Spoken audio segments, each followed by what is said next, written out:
আসসালামু আলাইকুম ওরহমতুল্লাহি তাআলা ওয়া বারাকাতুহু নাহমাদুহু ওয়া নুসাল্লি ওয়া নুসাল্লিমু আলা রাসূলিহিল কারীম আম্মা বা'দ। দূরের এবং কাছের, দেশের এবং প্রবাসের যেখান থেকে আপনাদের প্রিয় অনুষ্ঠান SZHM ট্রাস্ট নিবেদিত পবিত্র রমজানুল মুবারকের বিশেষ অনুষ্ঠান আলোকধারা দেখছেন, সকলকেই জানাচ্ছি আন্তরিক শুভেচ্ছা এবং মোবারকবাদ। আশা করছি সবাই ভালো আছেন এবং সুস্থ আছেন।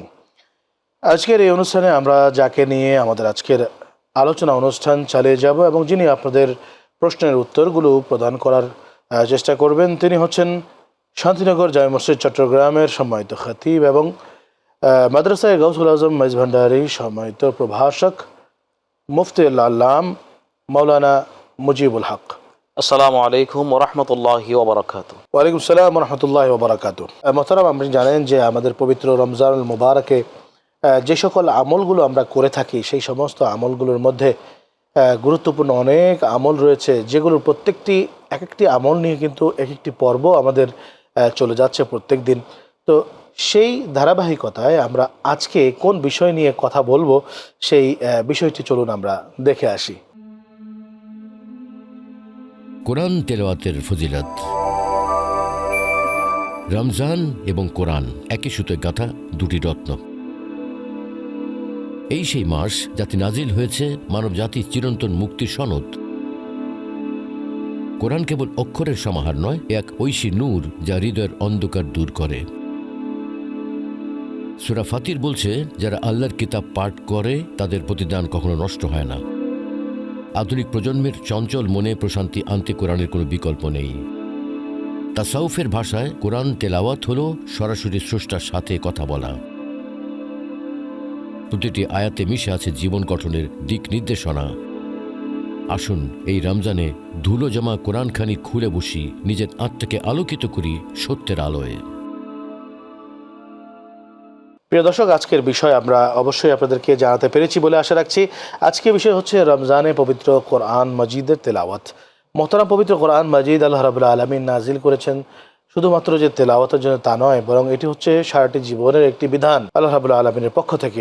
তো আজকে এই কোরআনের বিষয়ে আমি আপনার কাছে প্রথমেই জানতে চাইব যে পবিত্র রমজান মাসে, অন্যান্য মাস থেকে পবিত্র রমজান মাসে এই কোরআন তেলাওয়াতের গুরুত্ব মাহাত্ম্য কেন বেশি এবং কি গুরুত্ব রয়েছে? ধন্যবাদ, আপনি একটি গুরুত্বপূর্ণ বিষয় অবতারণা করেছেন। বিসমিল্লাহির রহমানির রহিম। আল্লাহ পাক পবিত্র কোরআন কারিমে বলেছেন, শাহরু রমদান আল্লাযী উনজিলা ফীহিল কুরআন হুদাল লিন-নাস ওয়া বায়্যিনাতুম মিনাল হুদা ওয়াল ফুরকান ফামান শাহিদা মিনকুমুশ শাহরা ফালিয়াসুম। আমরা পবিত্র কোরআন পাকের এই আয়াতে কারিমা দেখলে আসলে মাহে রমজান এবং কোরআন পাকের যে ঘনিষ্ঠ সম্পর্ক, এটা আমরা খুঁজে পাই। আরেকটা বিষয় আমরা খুঁজে পাই যে রাসূল আকরাম সাল্লাল্লাহু আলাইহি সাল্লাম কোরআন পাকের ব্যাপারে বলেছেন যে এই কোরআনের একটা হরফ কেউ একবার তেলাওয়াত করলে তাহলে আল্লাহ পাক তাকে 10টা নেকি দান করবেন। তো সাহাবায়ে কেরাম প্রশ্ন করলেন, ইয়া রাসূলুল্লাহ, এখানে কোরআন পাকের তেলাওয়াত হরফ বলতে আলিফ লাম মিম তাহা ইয়াসিন এরকম হরফ? তখন রাসূল বলছেন, জি, আলিফ লাম মিম যে একবার উচ্চারণ করবে আল্লাহ সুবহানাহু ওয়া তাআলা তাকে 30টা নেকি দান করবেন। আমরা এই দৃষ্টিকোণ থেকে আমরা দেখি যে রাসূলুল্লাহ পাক সাল্লাল্লাহু আলাইহি সাল্লামের যেই দেওয়া এই হাদিসে পাক, কোরআন পাকের এই দুটো আয়াতকে যদি আমরা কেন্দ্র করি তাহলে বুঝতে পারলাম যে কোরআনে কারিমে কেন আমরা কোরআনটাকে তেলাওয়াতকে বেশি করি। আপনি দেখবেন অন্যান্য মাসের চেয়ে কোরআন পাকের তেলাওয়াত এই জন্য বেশি হয় কারণ রাসূল পাক বলেছেন, কোরআন পাকের যে তেলাওয়াতের জিবরিল আমিন যখন রাসূল পাকের কাছে আসতেন, সাহাবায়ে কেরামের উজদিদি দিয়ে উনি বললেন, যখন রাসূল পাকের আরও বেশি তেলাওয়াতের মাত্রা বাড়িয়ে দিতেন। এই জন্য কারণ রমজান মাসে একটা নফল কাজ করলে সেটা ফরজ কাজের সমতুল্য, আবার একটি ফরজ কাজ আদায় করলে সেটা 70টা ফরজ কাজের সমতুল্য হয়ে যায়। তার এই দৃষ্টিকোণ থেকে আমরা কোরআন পাকের এই তেলাওয়াত আমরা দেখতে পাই। এবং আপনি জানেন সাহাবায়ে কেরামরা যখন শাবান মাস যখন আসতেন, শাবান মাস চলছে রমজানের যেটা আগের মাস, সেখানে সাহাবায়ে কেরামরা কিন্তু রমজান মাসের ওই কোরআন তেলাওয়াতের বেশি করে আদায় করার জন্য সে প্রস্তুতি নিয়ে ফেলতেন এবং বলতেন এই যে শাবান মাসটা হচ্ছে কোরআন তেলাওয়াতের মহড়া চালু করা হোক, যাতে প্রত্যেকটা মানুষ, প্রত্যেকটা মুসলমান নরনারী যাতে কোরআন পাকের তেলাওয়াত করতে লাগে। এই জন্য আমরা দেখি যে কোরআন পাকের ওই তেলাওয়াতের সুর, কোরআন পাকের তেলাওয়াতের মাত্রা এই জন্য আমরা বেশি করি, কারণ মাহে রমজানের সাথে কোরআন পাকের তেলাওয়াত, কারণ শাহরু রমদান আল্লাযী উনজিলা ফীহিল কুরআন, মাহে রমজান মাস এটি এমন একটি মাস যে মাসে আল্লাহর কোরআন নাজিল হয়েছে। যে যেই মাসের মধ্যে আল্লাহর কোরআন নাজিল হয়েছে সেই মাসে অবশ্যই আমরা কোরআন পাকের এই তেলাওয়াতটা বেশি দেখতে পাই, এবং এই তেলাওয়াতের মাধ্যমে একটা জান্নাতি পরিবেশ আমরা দেখতে পাই। পাড়া মহল্লায়, মসজিদে, মাদ্রাসার মধ্যে, যে কোনো জায়গায়, অফিসে, সব জায়গায় মানুষের হাতে হাতে কোরআন পাকের তেলাওয়াত বেশি থাকে। এই জন্য আসলে মাহে রমজানে আমাদের কোরআন তেলাওয়াতের, এবং শুধুমাত্র তেলাওয়াতের মধ্যে সীমাবদ্ধ নয়, যদি আমরা সেটাকে বুঝে অর্থ বুঝে যদি অনুবাদ করে থাকি তাহলে আমরা কিন্তু সেটার আরো ফজিলত, এটা বরকত আমরা হাসিল করতে পারবো। আমি আপনার কাছে একটা বিষয় জানতে চাচ্ছি, তা হচ্ছে যে কোরআন তেলাওয়াত আমাদের জীবনে কী ধরনের প্রভাব ফেলে। আসলে আমরা অনেক সময় সোশ্যাল মিডিয়াতে দেখতে পাই যে একজন বিদেশি মানুষ যিনি কোরআন শরীফের কোনো অক্ষর বুঝছেন না, কোনো শব্দ বুঝতে পারছেন না, তিনি একজন অন্য ধর্মের লোক, কিন্তু কোরআন শরীফ যখন তিনি শুনছেন তিনি কেমন যেন আত্মভোলা হয়ে যাচ্ছেন, কিংকর্তব্য বিমূঢ় হয়ে যাচ্ছেন, আশ্চর্য হয়ে যাচ্ছেন। এই যে একটা প্রভাব, এটি কি ধরনের একটা প্রভাব? দেখুন, কোরআন পাকের হচ্ছে ফিহিল হুদা ওয়ান নূর, কোরআন পাকের মধ্যে হেদায়েত আছে এবং নূর আছে। আল্লাহ পাক রব্বুল আলামিন কোরআন কারীমের শুরুতেই বলে আলিফ লাম মিম যালিকাল কিতাব লা রাইবা ফিহি হুদাল লিল মুত্তাকিন। তাহলে কোরআন পাকের হেদায়েতটা নট অনলি মুসলিম, আমরা কোরআন পাকের এই হেদায়েতের রোশনটা সবার জন্য, জাতি ধর্ম বর্ণ নির্বিশেষে যে কেউ যদি কোরআনকে ভালোবাসে, কোরআন পাকের তেলাওয়াতের উদ্বুদ্ধ হয়, সে কোরআন তাকে পরিবর্তন করাতে পারে, যেটা কারণে তার তাসির, যে প্রভাবান্বিত হয়। আমরা দেখি যে যেমন হযরতে ওমর ইবনে খাত্তাব ও ফারুক আযম রাদিয়াল্লাহু তাআলা আন, উনি যখন কোরআন পাকের তেলাওয়াত, উনি মুসলমান হওয়ার একটা কারণ আপনি জানেন, উনি মুসলমান হওয়ার অন্যতম কারণ হচ্ছে উনি আসলে ওনাকে যেটা পরিবর্তন করেছেন, মনগত পরিবর্তন, এবং যার মনটাকে বেশি রুজু করে দিয়েছেন, এটা একমাত্র কোরআন পাকের তেলাওয়াত। যখন ওনার ভগ্নিপতি যখন কোরআন পাকের তেলাওয়াত করছে, তখন ফারুক আযম রাদিয়াল্লাহু শুরুতে কিছু আসার নাই, দরজার সামনে দাঁড়িয়ে একেবারে প্রাণ মনে ওই কোরআন পাকের তেলাওয়াত শুনতে লাগলেন।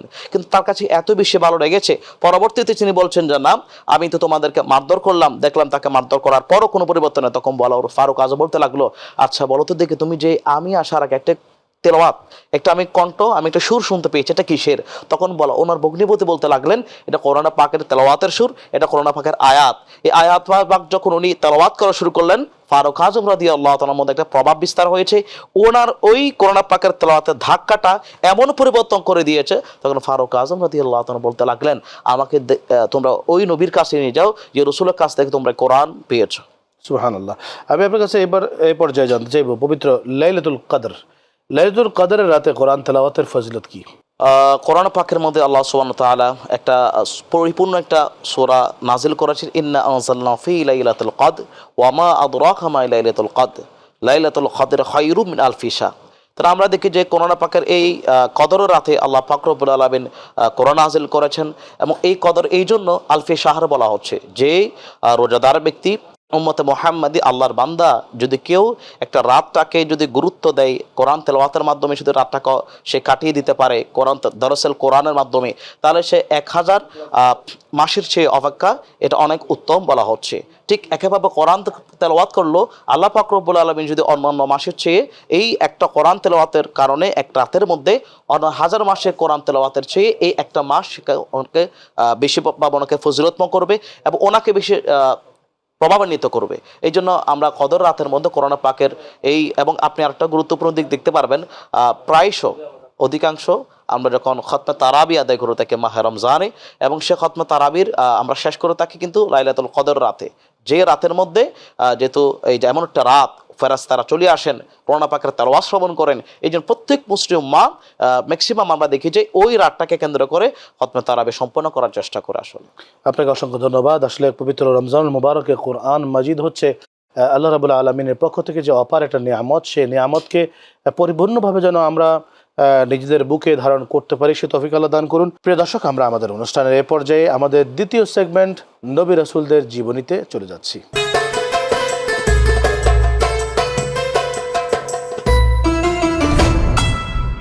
নবী রাসূলদের জীবনের এই পর্যায়ে আমরা আজকে আপনার কাছ থেকে জানতে চাইব নবী আল্লাহ হযরতে লূত আলাইহিস সালাম, যার কথা কোরআন শরীফে বিভিন্নবার এসছে, এবং যে নবীর ব্যাপারে পবিত্র কালামুল্লাহ শরীফে বিভিন্ন সূরায় বিভিন্নভাবে আয়াত নাজিল হয়েছে, সেই হযরত লূত আলাইহিস সালাম সম্পর্কে জানতে চাই। আল্লাহ পাক রব্বুল আলামিন যুগে যুগে অসংখ্য নবী রাসূল পাঠিয়েছেন মানব জাতির হেদায়েতের জন্য, এবং প্রত্যেক মানুষের যাতে আল্লাহকে বুঝতে পারেন, পরকালকে বুঝতে পারেন, এবং তারা তাদের ইহসান আমলের মাধ্যমে দুনিয়াবি এবং পরকালে যাতে জাগতিকভাবে সৌন্দর্য করতে পারে, এই জন্য আল্লাহ পাক এই সমস্ত গাইড পার্সনগুলো পাঠিয়েছেন আল্লাহর পক্ষ থেকে। এবং এই ধারাবাহিকতায় আল্লাহ পাক রব্বুল আলামিন 25 জন নবীর কথা কোরআন পাকে উল্লেখ করেছেন। তার মধ্যে হযরত দৌদ আলাইহিস সালামের নামও এসেছে এবং হযরত দৌদ আলাইহিস সালাম হচ্ছে হযরত ইব্রাহিম খলিলুল্লাহর বাতিজা, অর্থাৎ ওনার গাইডেনে, ওনার তত্ত্বাবধানে কিন্তু ওনার ইসলামের প্রসার করেছেন। এবং আমরা দেখি যে হযরত লূত আলাইহিস সালামকে যখন আল্লাহ পাক রব্বুল আলামিন পাঠিয়েছেন, হযরত ইব্রাহিম খলিলুল্লাহ যখন ওনাকে বলছেন তুমি এভাবে করবা, তখন ওখান থেকে ওনারা মিশর থেকে বের হয়ে যখন অন্য জায়গার মধ্যে এমন একটি জায়গা রয়েছে, জায়গাটার আমরা দেখতে পারি যে পশ্চিম জর্দানের সাদুম এবং আমোরা, সেই এলাকার মধ্যে গিয়েছেন ওই সমস্ত গোত্রদেরকে হেদায়েতের বাণী পাঠানোর জন্য। তো মিশর থেকে ওনা হিজরত করে ওই এলাকার মধ্যে গেলেন, কিন্তু আফসোসের বিষয় ওই এলাকায় গিয়ে দেখতে পেলেন যে মানুষরা এত বেশি নরপশু, মানুষ এত বেশি নির্লজ্জ বেহায়া, মানুষ এত বেশি অশ্লীলতা ফাহিশার মধ্যে চলে গেছে, তারা পুরুষে এই অসামাজিক কার্যকলাপগুলো করে থাকে। এটা আমরা লাওয়াতার যেটাকে বলা হয়, যেটাকে সমকামিতা, অর্থাৎ পুরুষকে এই বিষয়ের সাথে আমরা দেখতে পাই। এটা খুব জঘন্য কাজ এবং তাদেরকে এটাকে বারংবার বলা হচ্ছে তোমরা এটা আল্লাহর পক্ষ থেকে অন্তত ঘৃণিত কাজ, এটা হারাম কাজ, এটা আল্লাহ পাক রব্বুল আলামিন পছন্দ করেন না। এই সমস্ত নসিহত যত বেশি দেয় তত বেশি তারা এটার বিপরীত করে, এটাকে আরও তারা বেশি ভোগবাদ হিসেবে, ভোগবিজ্ঞের বিষয় হিসেবে সারা সমপুরুষের সাথে এই সমস্ত কার্যকলাপগুলো জড়িয়ে পড়ে থাকে।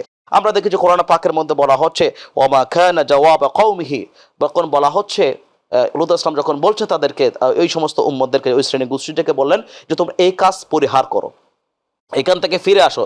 তারা উল্টো জবাব দিচ্ছে যে আমরা এখান থেকে ফিরে আসবো না, তোমার যদি প্রয়োজন হয় তুমি এখান থেকে চলে যাও এবং তোমরাই সাধু থাকো, তোমরাই ভালো থাকো, তোমরা আমাদের এলাকা ছেড়ে চলে যাও। এই সমস্ত কথাবার্তা বলতে লাগলো।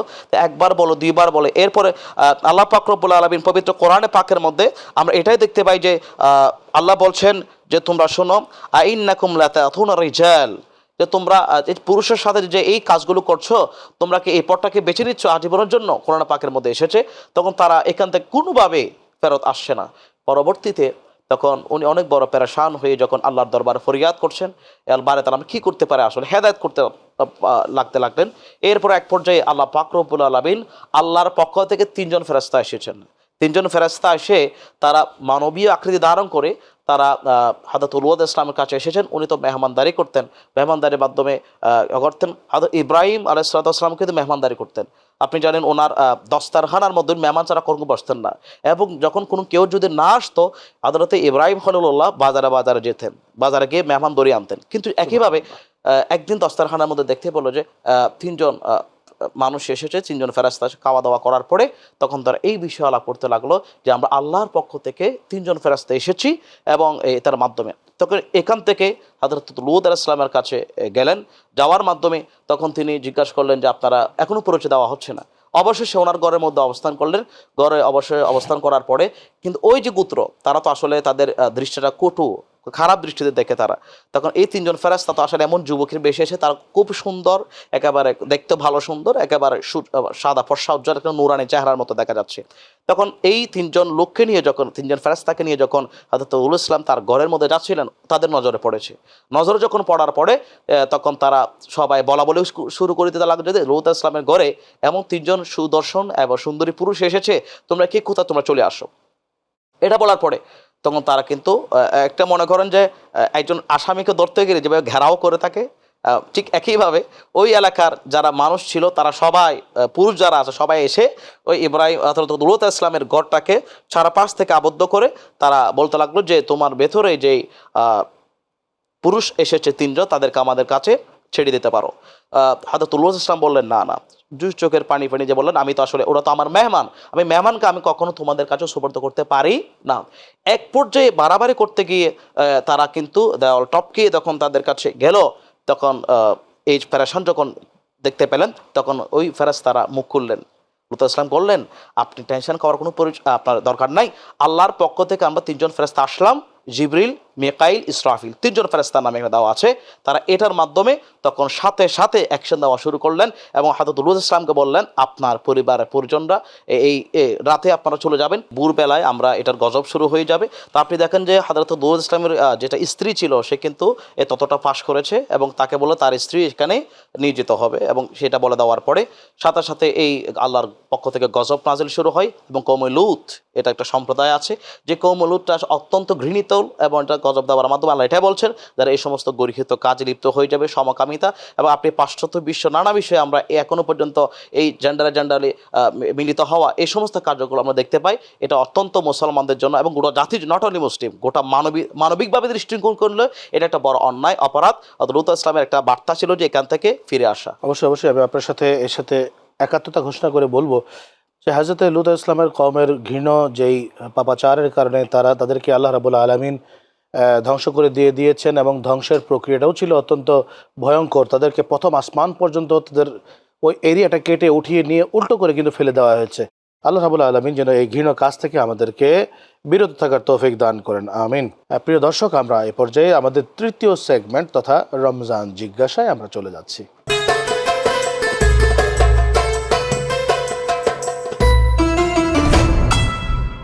রমজান জিজ্ঞাসায় এই পর্যায়ে আমি আপনার কাছ থেকে জানার চেষ্টা করব যে কাদের উপর রোজা রাখা ফরজ এবং ইচ্ছাকৃত রোজা না রাখার পরিণাম কি হতে পারে, এবং সর্বশেষ রোজা অবস্থায় যে সমস্ত কাজগুলো জায়েজ রয়েছে এই কাজগুলো কি কি। আল্লাহ পাক রব্বুল আলামিন কোরআন পাকে ইরশাদ করেছেন আমরা যে মাহে রমজান রোজা যে মুসলমানদের উপর ফরজ, সেটা দালিলিক ভিত্তি হচ্ছে কোরআন পাক। আল্লাহ বলছেন ফামান শাহিদা মিনকুমুশ শাহরা ফালিয়াসুম। তো ফালিয়াসুম এই শব্দের মাধ্যমে যদি আমরা বুঝতে পারি যে একটি মুসলিম উম্মার জন্য রোজাটা হচ্ছে ফরজা আইন, এবং এককভাবেই ওই রোজাটা রাখতে হবে। এবং এই রোজা মাহে রমজানের যে রোজা, এই রোজা আল্লাহ পাক রব্বুল আলামিন এমন দিয়েছেন যাতে মুত্তাকি আল্লাহওয়ালা হওয়া যায়। সেই দৃষ্টিকোণ থেকে ফরজ আইনের দৃষ্টিকোণ থেকে আমরা বুঝতে পারি একজন প্রকৃত কারো উপর রোজা ফরজ। আপনি যেটা বললেন, একজন মুসলমান যে বালেগ প্রাপ্ত হবে, নরনারী বালেগ প্রাপ্ত, প্রত্যেক নরনারী বালেগ প্রাপ্তর উপর রোজা ফরজ, এবং যে জ্ঞানী সুস্থবান, যে সবসময় সুস্থ থাকে, এবং বিশেষ মা বোনরা সমস্ত হাইজ নাফাস থেকে যখন পবিত্র থাকা অবস্থায় তার উপর কিন্তু রোজা ফরজ হয়ে থাকে। এই রোজাকে যদি কেউ যদি অস্বীকার করে, এটা সরাসরি ঠাট্টা করে যে রোজা কী জন্য, আসলে আমাদের অনেকে ইয়াং জেনারেশন আমরা দেখতে পাই যে অনেকে রোজা রাখা থেকে বিরত রাখে যে আমার ফিটনেস চলে যাবে, আমার এই রং পরিবর্তন হয়ে যাবে। অনেকে বলে যে রোজা হলো গরিব মানুষের জন্য, রোজা গরিব মানুষের জন্য, কিন্তু আল্লাহ পাক রব্বুল আলামিন বলছেন না, এটা নট অনলি গরিবের জন্য নয়, এটা আসলে আপাতত সবার জন্য।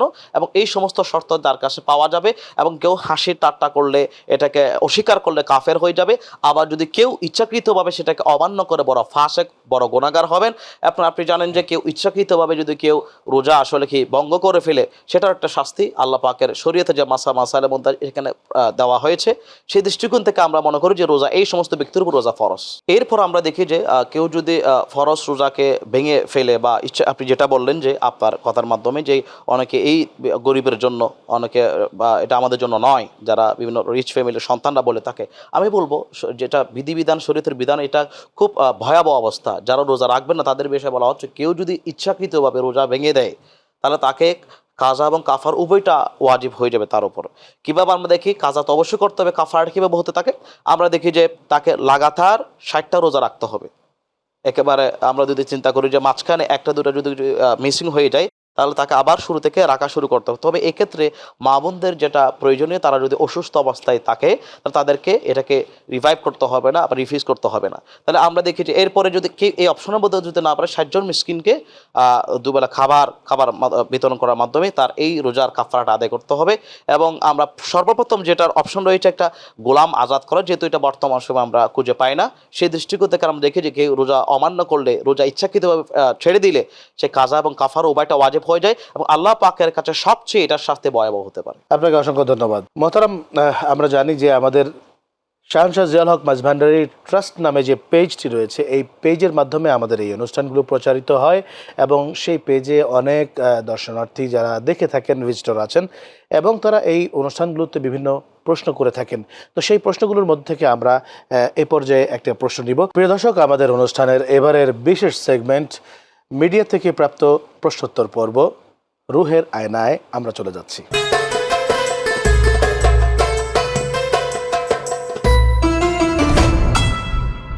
রুহের আয়না থেকে এবার আমরা জানার চেষ্টা করব আমাদের পেজে যে সমস্ত ভাইরা প্রশ্ন করেছেন, তাদের মধ্য থেকে যারা হোয়াটসঅ্যাপের মাধ্যমে আমাদের কাছে প্রশ্ন করেছেন, এক ভাই তার প্রশ্নটি আমরা তুলে ধরছি। ভাই প্রশ্ন করেছেন যে নিজেকে চিনেছে, সে তার রবকে চিনেছে, রোজার মাধ্যমে নিজেকে চেনার উপায় কি? মোহতারাম ভাই যেহেতু প্রশ্ন করেছেন, তিনি হয়তো ওই মান আরাফা নাফসাহু ফাকাদ আরাফা রাব্বাহু, এই বাক্যের পরিপ্রেক্ষিতে তিনি এই প্রশ্নটি করেছেন। এর জবাবটি আমরা ভাইকে দেওয়ার চেষ্টা করব। ধন্যবাদ আমার সেই প্রিয় ভাই যে আপনার গুরুত্বপূর্ণ প্রশ্ন করেছেন। আমরা দেখি যে আসলে মান আরাফা নাফসা ফাকাদ আরাফা রাব্বাহু, যে নিজেকে চিনেছে সে তার রবকে চিনেছে। তো রোজার সাথে তার যেটা সম্পর্ক, এটা অত্যন্ত গুরুত্বপূর্ণ আমরা দেখতে পাই। সেটা হচ্ছে আমরা যে রোজা যদি আমরা চিন্তা করি, আমরা এটাই বলি যে রোজার মূল খৌফে ইলাহি, আল্লাহকে ভয় করার যেই একেবারে ক্লিয়ার একটা সম্পর্ক, সেটা আমরা মাহে রমজানের মাধ্যমে যাই এবং নিজেকে চিনার মাধ্যমে আল্লাহ রবের সাথে একটা মিলিত হয়ে আমরা একটা সুসম্পর্ক গড়ে উঠি। আপনাকে অসংখ্য ধন্যবাদ। আজকে অত্যন্ত সুন্দর করে আপনি পবিত্র কালামুল্লাহ শরীফের যে তেলাওয়াতের গুরুত্ব, কোরআনে পাকের তেলাওয়াতের গুরুত্ব, এই পবিত্র রমজান মাসে বিশেষ করে লাইলাতুল কদরে, এটার গুরুত্বগুলো আপনি আমাদের দর্শকদের উদ্দেশ্যে সুন্দর করে বুঝিয়ে বলেছেন। এবং সেই সাথে হযরত লূত আলাইহিস সালামের কওমের যে ইতিকথা, সেটি অত্যন্ত সংক্ষিপ্তভাবে বলেছেন। তার সাথে রমজান সংশ্লিষ্ট কিছু মাসলা মাসাইল আপনি আমাদেরকে উপহার দিয়েছেন, সেজন্য আবারও আপনাকে অসংখ্য ধন্যবাদ জানাচ্ছি। বিজ্ঞ সঞ্চালক আপনাকে ধন্যবাদ এবং SZ-HM ট্রাস্ট, প্রায় মাই টিভি যারা সম্পৃক্ততা, সকলকে ধন্যবাদ।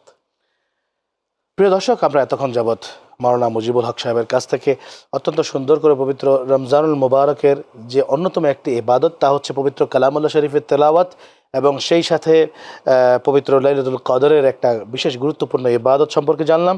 তার সাথে হযরত লূত আলাইহিস সালামের কওমের যে সমস্ত কাণ্ডকাহিনী, সেগুলো শুনলাম। এবং অবশেষে পবিত্র রমজান মাসের গুরুত্বপূর্ণ কিছু মাসলা মাসাইল সম্পর্কে আমরা জানলাম।